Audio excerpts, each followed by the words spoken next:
Nagpaplano ko bang mag-motovlog or maging content creator? Then kailangan mong panoorin tong video na to. Pag nag-motovlog ka kasi, napaka-importante na maganda yung audio mo.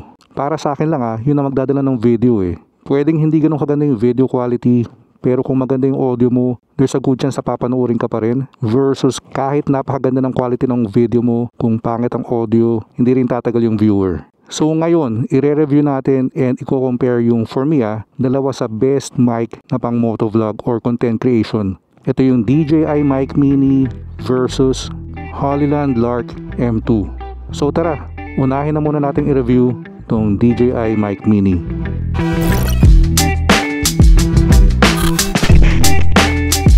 Alright, so nakabit na natin yung DJI Mic Mini. So let's do a road test para marinig natin yung performance in terms of clarity ng voice ko and also gaano kalakas yung ambient sound. Tara, let's go. Alright, so DJI Mic Mini road test. Mic test 1, 2, 3. Mic test 1, 2, 3. So open visor pala muna tayo kasi may difference sa audio quality yan pag bukas versus pag sarado yung visor.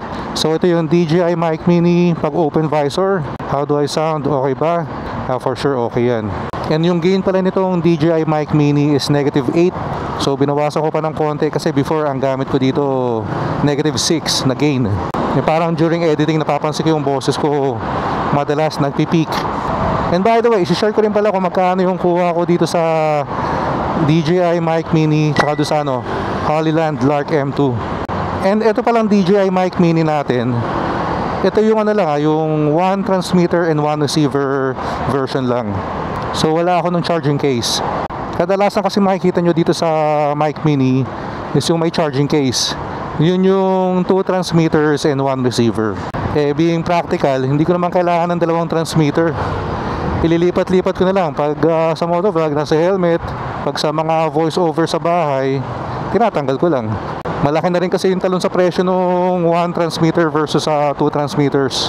So ang kasama nitong Mic Mini natin, of course yung receiver, meron siyang dead cat, ito nakakabit naman, and yung pinaka charging mount niya.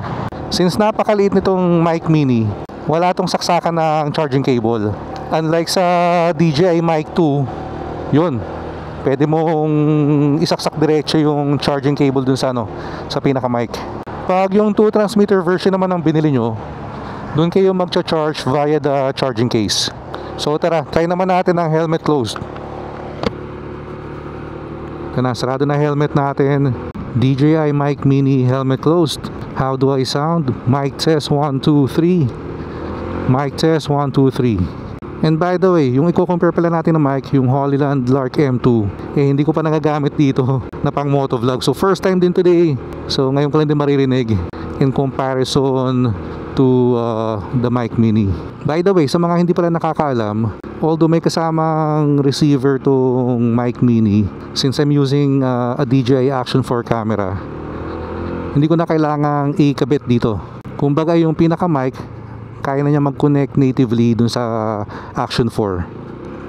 So ang advantage nun, saradong-sarado yung Action 4, wala akong kailangang i-plug na kahit ano. So in terms of being waterproof, 100% si Action 4 pag ganito yung setup. Dati kasi kung nagkakabit pa ako ng lav mic, di ba? Pina-plug ko pa sa gilid, tapos may adapter. Since binubuksan ko yung gilid ng Action 4, exposed na yung ports, hindi na siya 100% waterproof. So there's a good chance na pag bumiyahe ka tapos malakas ang ulan, pwedeng pasukin na yung loob ng camera. Alright, banking. So how do we sound? Okay ba? Pa-comment down below kung anong feedback nyo sa audio quality natin. And sa mga nagtatanong pala kung bakit Mic Mini na yung ginagamit natin, kasi naka Mic 2 tayo before. Kasi yung Mic 2 medyo mas mataba, and pag dinidikit ko sa loob ng helmet, tumatama sa baba ko. So hindi naman siya uncomfortable, pero yun, medyo nakakailang lang. Ito kasi yung Mic Mini, again, aside from napakaliit, manipis lang din. So tara, magpalit na tayo ng mic. Excited na rin akong gamitin tong Lark M2 and see kung meron bang difference. Okay, dito muna tayo. Alright, so ang difference ng Hollyland Lark M2 natin, ito kasi may charging case, and dalawa na yung pinaka mic niya plus the receiver. So yun nga lang ang difference dito, kung gagamitin natin tong Lark M2, kailangan kong ikabit tong receiver sa gilid ng Action 4. So in terms of being waterproof, hindi na siya 100% pag ito yung setup na gamit nyo. Pero what I like about this one, napakaliit nitong mic ng Lark M2. Parang piso lang yo. And kung mapapansin nyo, yung mga sikat na content creator ngayon, sina Malupiton or iba pa, hanap kayo ng sikat na content creator na pinapanood nyo, malamang sa malamang ito yung gamit nila, itong Lark M2. So tara, kabitan natin to. Alright, so nakabit na natin yung Lark M2. Kita nyo, meron ditong receiver sa gilid. So ganyan ang itsura ng setup niya. And in terms of gain, ang pinili natin dito sa Lark M2 is -4. So pinarehas ko lang siya dun sa mic mini na when I talk, nag-yellow lang ng konting-konti sa dulo. Depende sa lakas ng boses ko. So similar na siya ngayon. Alright, tara, umpisa na natin to. Lark M2 road test. So similarly, umpisa natin sa visor open ulit. So Lark M2, visor open, mic test 1, 2, 3. Mic test 1, 2, 3. For sure may rason kung bakit lahat ng malalaking content creators itong Lark M2 ang ginagamit eh. Or at least karamihan. Kaya tingnan natin kung meron talagang significant difference pag sa motovlogging. Yan, napansin ko pala nung sineset ko yung gain nitong Lark M2, mas malaki yung range niya. So itong Lark M2 from -20 hanggang +30 yung gain. So 50 yung range, no? While yung mic mini naman, the DJI mic mini, yung gain niya is from -12 to +12. So 24 yung pinaka-range.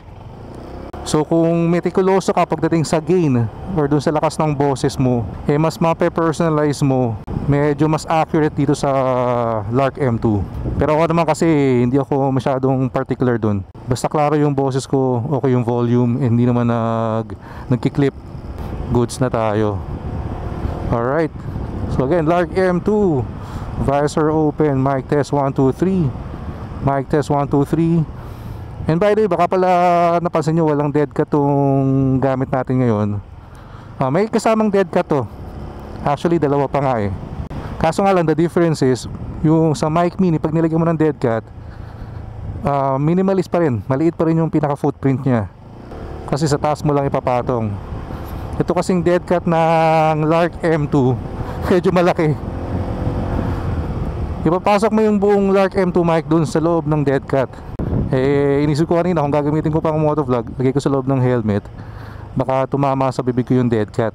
Ano guys, kamusta ang audio quality ng Lark M2 visor open? Pa-comment down below. I-try na natin visor close. So sarado na yung visor. How do I sound? This is a Holyland Lark M2. Okay, mic test 1, 2, 3. Mic test 1, 2, 3. So dun sa mga nanonood sa atin na talagang matalas yung pandinig, pa-comment naman kung ano yung mas better for you guys. Ako kasi minsan hindi ko masyadong naririnig yung difference eh. Although yung misis ko yun, matalas ang pandinig nun. Kaya sa kanya ako madalas humihingi ng feedback. Kung nag-record ako, nag-edit ako, anong audio ba yung mas maganda. Alright, ito medyo mahangin. Walang dead cat tong Lark M2. Meron kayang wind noise. And again, ipopost ko dito kung magkano yung kuha ko dito sa Holyland Lark M2. So pag bumibili pala ako online ng mga gadget, electronics, dun lang talaga ako bumibili sa official shop nila. Like yung mic mini kanina, again, galing yun sa official DJI shop. And itong Lark M2 natin, same, galing sa official na Holyland shop. Maganda dito sa dalawang mic na to, hindi lang siya pang motovlog. Magamit nyo rin kung nag-voice over kayo. For example ako, nag-affiliate din ako sa TikTok. So madalas I do voice overs. So both mic mini and itong Lark M2, na-connect ko naman sa phone ko yung receiver nila. Pag mga short videos kasi, tapos yung voice over, sa phone ko ginagawa. So CapCut ako nag-edit, tapos doon na rin yung voice over. Itong YouTube videos lang natin ang ginagawa ko sa PC. Kasi sa Filmora naman ako nag-i-edit ng mga long form content natin. So again, Lark M2 mic test 1, 2, 3. Ayun maingay sa highway. Gaano kaya kalakas ang nakukuha dito sa sa mic. Kasi pag nagmo-motovlog ka, dapat tamang timpla lang eh. Hindi pwedeng boses mo lang yung nakaka-capture tapos wala na sa ambient sound, wala na sa surroundings mo. Medyo boring yun. Pero ayaw mo rin naman na sobrang lakas ng kuha sa surroundings na nada-drown out yung boses mo. So gusto mo pinakaklaro yung boses mo, pero sinusupplement ng surround sound or ng ambient sound para kumbaga mas nai-immerse yung audience mo dun sa sinushoot mo kung nasaan ka. Yun naman kasi ang maganda sa pagmo-motovlog eh, parang pinapasyal mo yung audience mo, ang sinasama mo sila.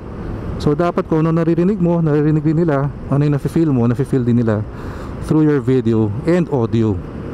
Alright, so guys, favor, please comment down below kung ano sa tingin nyo yung better in terms of audio quality. Yung mic mini ba from DJI or itong Hollyland Lark M2. So sa mga nagpaplanong bumili ng mic, sana nakatulong tong video natin. And kung gusto niyo naman yung ganitong klaseng content, again, sa mga hindi pa nakasubscribe, please click the subscribe button below and like and share the video. So again guys, maraming salamat sa mga nanood sa atin today. Kung may gusto kayo makitang specific content or review, comment nyo lang. Kung kaya naman gagawin natin yan. So kita kayo tayo sa next one. Ingat kayo lahat palagi. Always ride safe. Peace out.